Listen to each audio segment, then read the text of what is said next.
From being shot in the gut and left to rot for 80 days, to dying from contaminated milk, to literally being poisoned by his own doctors, this is every US president's most painful death ever. And if you think they all pass peacefully in their sleep surrounded by loved ones, think again. So grab your popcorn, because this is the most painful US president deaths ever. And it starts with the father of our country, who probably wished he'd died in battle instead. George Washington didn't die from war wounds or old age. He died because his doctors bled him to death. December 1799, Mount Vernon, Virginia. Washington woke up with a sore throat. No big deal, right? Wrong. His physicians decided the best cure was to drain nearly half his blood over 12 hours. They also blistered his throat and made him gargle vinegar. Washington couldn't breathe, couldn't swallow, and was fully conscious while they slowly killed him. He even told them to stop, but they didn't listen. The man who survived wars, winters, and revolutions was taken out by leeches and overconfidence. By the end, Washington had lost about 40% of his blood. Modern doctors believe he had acute epiglottitis, a bacterial infection treatable today with antibiotics. Back then, bloodletting and prayers. He died gasping for air, probably knowing his own doctors were the problem. The father of the nation got done dirty by the very people supposed to save him. And honestly, that sets the tone for this entire list. Meanwhile, the next president didn't fare much better. John Adams might be the only president who got off easy. He died at 90 years old on July 4th, 1826, the 50th anniversary of the Declaration of Independence. And yeah, that's poetic. But here's the kicker. His last words were supposedly Thomas Jefferson survives, except Jefferson had died 5 hours earlier. Awkward. Still, Adams went out in his sleep, painlessly, surrounded by family. No bullets. No infections. No medical malpractice. Just old age and timing so perfect it felt scripted. He's basically the control group in this experiment of presidential suffering. While other presidents were getting shot, bled, or poisoned, Adams just quietly slipped away after nearly a century of life. He got to see his son become president. He reconciled with Jefferson after years of bitter rivalry, and he died on the exact day America celebrated its independence. If you're gonna go, that's honestly the way to do it. But don't get too comfortable, because Adams is the exception, not the rule. Most presidents didn't get this kind of graceful exit. Speaking of Thomas Jefferson, his death was anything but peaceful. Thomas Jefferson spent his final months in agonizing pain, unable to eat, move, or think clearly. By 1826, he was bedridden, broke, and suffering from chronic diarrhea, kidney failure, and possibly prostate cancer. He could barely write. He was in debt up to his eyeballs, and he was so frail that even turning over in bed made him wince. The guy who wrote the Declaration of Independence was now trapped in his own failing body, counting down the days. But Jefferson held on just long enough to die on July 4th, the same day as Adams, the same day he helped create. Romantic? Sure. Painful? Absolutely. He spent his last weeks in and out of consciousness, dosing himself with laudanum just to manage the pain. His family watched him waste away, powerless to help. And when he finally died, it was less a moment of peace and more a release from suffering. So yeah, Jefferson went from founding a nation to being unable to leave his bedroom. And honestly, it only gets worse from here. James Monroe died alone, penniless, and practically homeless in New York City. After decades of public service, Monroe was so financially ruined he had to sell his property just to survive. By 1831, he was living with his daughter, suffering from tuberculosis and coughing up blood daily. No pension, no recognition, just slow suffocation as his lungs gave out. He died on July 4th. Yeah, another one. But unlike Adams and Jefferson, nobody really cared.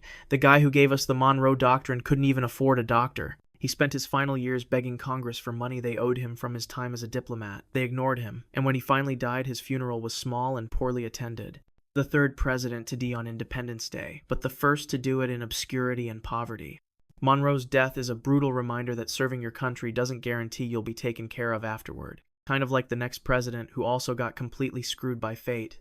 William Henry Harrison gave the longest inaugural address in history, and it killed him. March 4th, 1841. Harrison stood in freezing rain for 2 hours without a coat, delivering an 8,400-word speech. Yes, someone counted.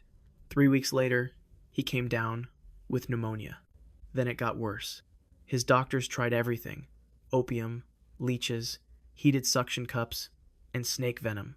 They also gave him brandy, wine, and camphor. None of it worked. Harrison spent his final days delirious, vomiting, and begging to be left alone.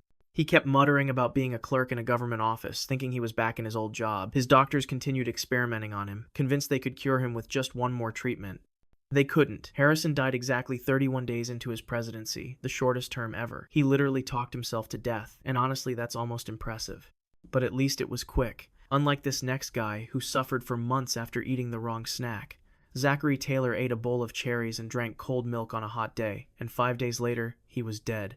July 4th, 1850. Taylor attended a 4th of July celebration at the Washington Monument. It was sweltering, so he downed iced milk and ate a bunch of raw cherries. Within hours, he had violent stomach cramps, vomiting, and diarrhea.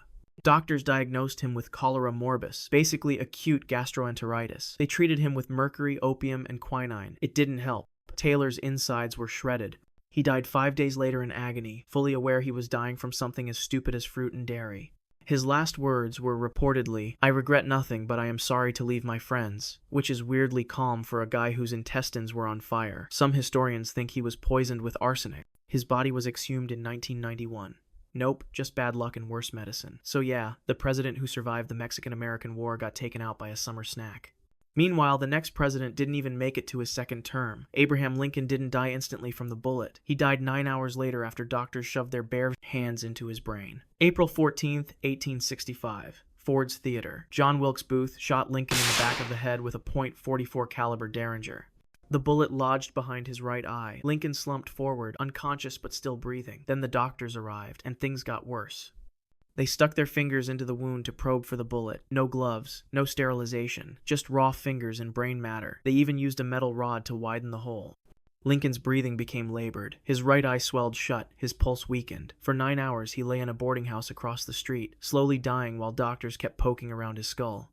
He never regained consciousness. He died at 7:22 a.m., surrounded by people who probably made it worse. And yeah, Booth got what was coming to him.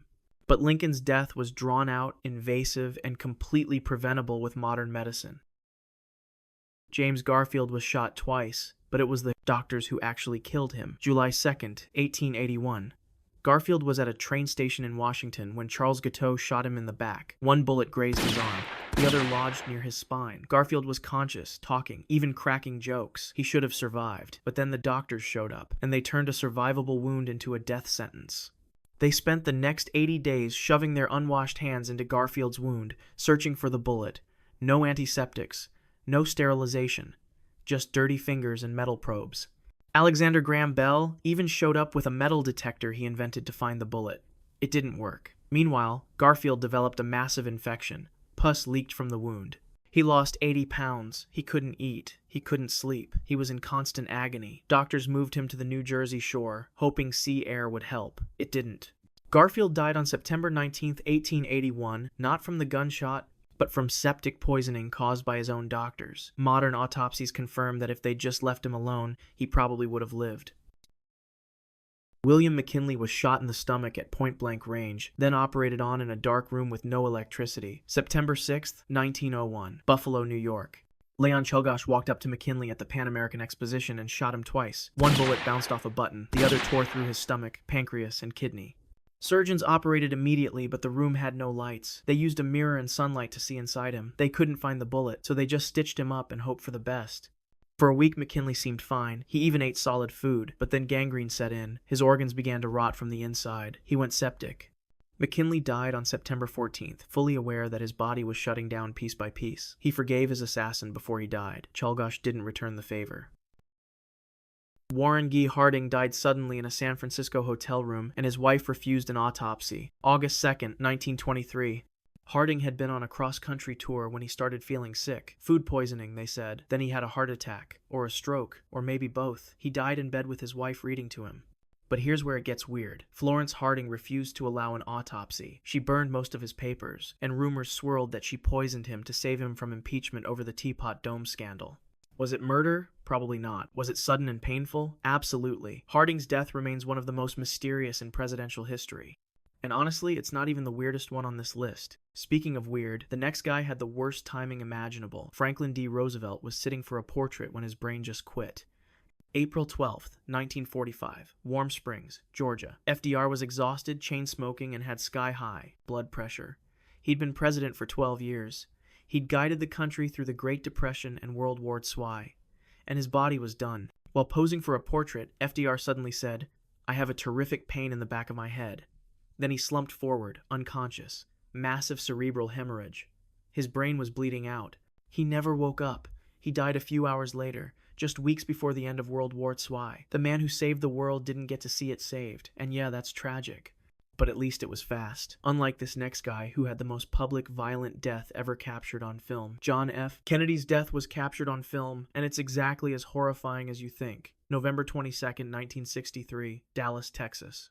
Kennedy was riding in an open-top limousine when Lee Harvey Oswald allegedly fired 3 shots from the Texas School Book Depository. The first bullet missed. The second went through Kennedy's neck and into Governor Connally. The third hit Kennedy in the head. And yeah, the Zapruder film shows it all. His head snaps back. Jackie tries to crawl out of the car. Secret Service agents scramble.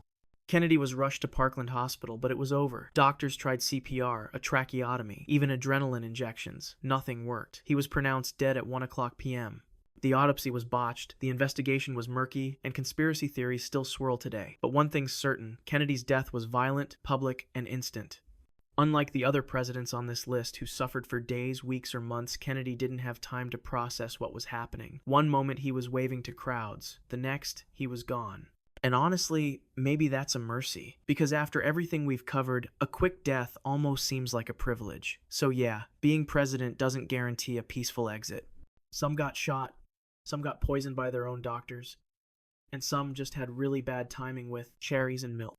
But if you thought presidential deaths were brutal, wait till you hear about the assassination attempts that actually failed, because some of these guys survived things that should have killed them on the spot. Click the video on your screen right now and I'll see you there. And hey, don't forget to subscribe, because this channel is basically a history class that doesn't make you fall asleep. Trust me, the next story is even crazier.